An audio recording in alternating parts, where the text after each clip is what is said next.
Hi, I'm Noah Bombard, and here's what's happening in the ET Newsroom, St. Patrick's Day, March 17th. Well, 3 days of rain has taken quite a toll on the area. We're continuing to monitor what roads have reopened. Now, a lot of roads are still closed. The two big ones we've been watching are Route 28 in Andover, which has been closed and continues to be closed this morning, as well as Route 114. Now, 114 has two problem areas. One's at the 495 intersection. Now, that one is still passable. It has been passable. It's still kind of a tight squeeze through there, but the bigger problem is on the Middleton line where 114 has been closed. So those two areas we continue to watch. The good news is that floodwaters seem to be beginning to recede. We should see a lot of these roads reopening within the next day. Some of the minor roads have reopened. Methuen reports that only 2 streets are closed now. Cross Street and Hampshire Road are the only ones left closed in that city. We've been keeping the live blog running on our homepage as well as on the flood page. If you haven't checked there, you can check on that for updates. We've been updating it as we get information, and when we find out roads are open, we do post that information there.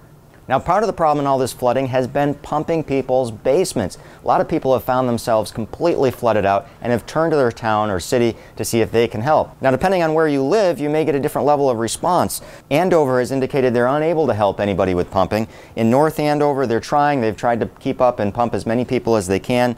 Methuen, basically, you're on your own. Haverhill is the one city that really has tried to help people pumping out their basements. They report they've pumped out more than 100 basements already. Okay, who's going to pay for all this? Our local legislators are actually pushing for federal relief. They're applying for that, trying to see if we can get some help from the government to local cities and towns and possibly to homeowners as well. Now, here's the important information to remember. 211. That's the phone number you can call to report your damages, as well as get information on any possible help that may be out there for you. Now, in terms of insurance, a lot of homeowners are finding themselves literally up a creek without a paddle. Unless you have flood insurance, most insurance policies will not cover damage caused by flooding waters. But as a story we have online today shows, there are still some possibilities for you to get some help. There are some programs out there. Call that 211 number and find out what they are. Aside from the flood damage and all the other issues we've had to deal with in the last few days, it's actually going to be a great day out there. It's going to hit 60. It's sunny out. So if you get a chance to get out of the office, out of the house, make sure to poke your head out there and check out that weather. It's going to be gorgeous out.